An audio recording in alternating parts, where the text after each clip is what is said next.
Mr. President, I'm pleased to be able to follow my colleague from Nebraska in urging for us as members of Congress, really for us as Americans, to really come together with a show of solidarity as we speak about the awful war that we are seeing unfold in Israel.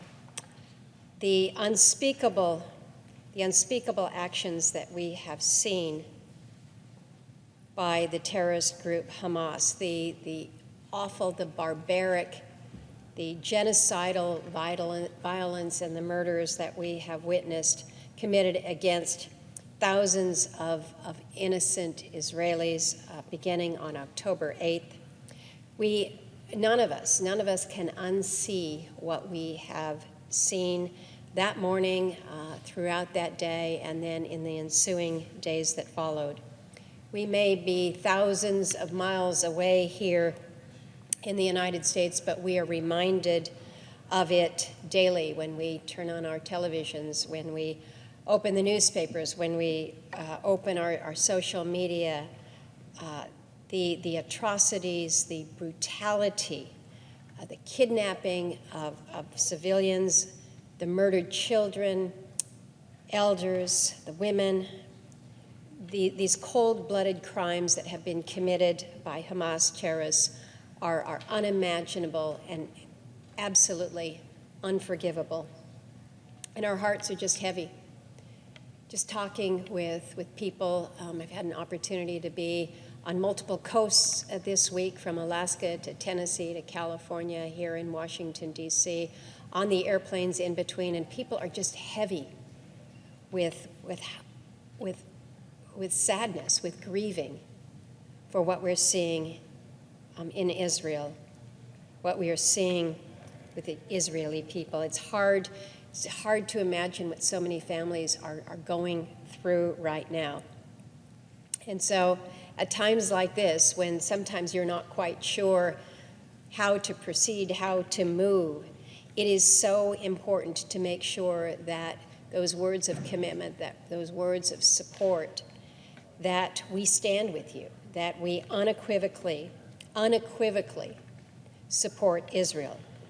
We unequivocally support Israel's right to defend their people from these brutal terrorist attacks.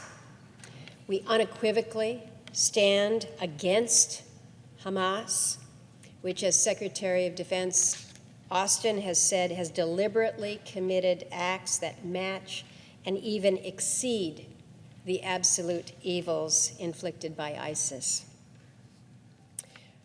We must assure the world that we stand with Israel and against the brutal genocide that we see from these terrorists. We must be unwavering, we must be ironclad, we must be resolute in our commitment to Israel, and we use these words time and time again. Here in the Senate, there's a resolution that has been introduced, signed by almost every single member of this body, that reaffirms Israel's right to self-defense, calls on all countries to unequivocally condemn Hamas's war on Israel, demanding that Hamas safely release all hostages, condemning Iran's support for global terrorism, including its support for terrorist groups such as Hamas and Palestinian Islamic Jihad, calling on the United States to lead an international effort, including through sanctions, as the senator from Nebraska was just outlining, to deprive Hamas and Iran and other Iranian groups their sources of funding. So these words of support, whether through resolution or words on the floor, are so important as they are, but they also have to be matched by our deeds, by our actions. And for Congress, that means ensuring that the Israeli Defense Force has the resources that they need to defend their people. First and foremost, the Iron Dome must be at full strength to protect civilians from short-range rockets. The enormous strain that these Hamas attacks have placed on Iron Dome, of course, means that the system is low on interceptors. We can and we must resupply Israel and help ensure rockets launched from Hamas cannot penetrate their defenses. Congress must come together to provide funding and all munitions and equipment that Israel may request. This is not a time for us to hem and haw here. We can't bog down in political infighting. This is their time of greatest need. We must provide Israel and her people with everything that they ask of us. We have to be there. We must be there for our strongest ally today, tomorrow, and going forward. And so for those Americans at home who are asking, what can we do? We can individually step forward. You can support our efforts here in Congress, but you can also support our Jewish friends and our neighbors who are seeing a surge of anti-Semitism at home and abroad. In Anchorage over the weekend, there were several different gatherings of solidarity for Israel. I had an opportunity. I wasn't able to participate. I was there virtually, and I was on an airplane for the first one, but I was able to meet with Rabbi Greenberg the day after.